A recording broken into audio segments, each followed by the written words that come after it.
হৈছক এই মুহূৰ্তত আমি উপস্থিত আছোঁ অৰুণাচলৰ চাংলাং জিলাৰ অসম অৰুণাচল সীমান্তৰ গভীৰ অৰণ্যৰ মানমাওত কয়লা খনিৰ তিনিগৰাকী ব্যৱসায়ীৰ তিনিজন মহৰীক যে আলফা স্বাধীন বা সন্দেহজনক উগ্ৰপন্থী গ্ৰেপ্তাৰ কৰিলে বুলি যে চৰ্চিত হৈছে তাক লৈ এতিয়া সেনাৰ অভিযান অব্যাহত আছে, আৰক্ষী অভিযান অব্যাহত ৰাখিছে। আৰু এই মুহূৰ্তত মই সেই দৃশ্য দেখাবলৈ চেষ্টা কৰিম। মানমাওৰ গভীৰ অৰণ্যৰ মাজত সেনা আৰু আৰক্ষীয়ে ব্যাপক হাৰত তিনিজন কয়লা খনিৰ মহৰীক বিচাৰি অভিযান অব্যাহত ৰাখিছে।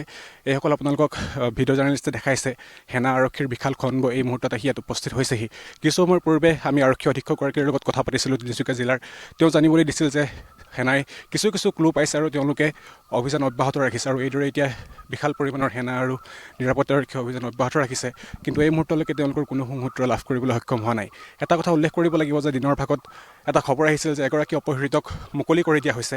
তাৰপিছতেই আচলতে অৰুণাচল প্ৰশাসনৰ সহযোগত অসম আৰক্ষী, অসম প্ৰশাসন সক্ৰিয় হৈ পৰিছে, সবল হৈ পৰিছে আৰু এইদৰে তেওঁলোকে এই স্থানত অভিযান চলাই আছে। আৰু মই যিটো স্থান উপস্থিত আছোঁ সেয়া হৈছে একেবাৰে ম্যানমাৰৰ সীমান্তত চাংলাং জিলাৰ যি মানমাও বুলি কয় এই অঞ্চলৰ পৰাই আচলতে ফিনভিৰু নামৰ অঞ্চলৰ পৰাই তেওঁলোকক অপহৰণ কৰি নিছিল সন্দেহযুক্ত উগ্ৰপন্থীয়ে। আৰু তাৰপিছতে এইদৰে এই স্থানত সেনা আৰক্ষীয়ে অসম ৰাইফলছৰ সহযোগত ব্যাপক হাৰত অভিযান চলাই থকা পৰিলক্ষিত হৈছে।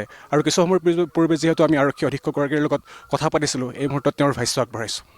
এতিয়ালৈকে আমাৰ IGP এনিয়াৰ ছাৰৰ নেতৃত্বত অভিযান চলি আছে। আমাৰ লগত আছে আসাম ৰাইফল আৰু অৰুণাচল পুলিচ।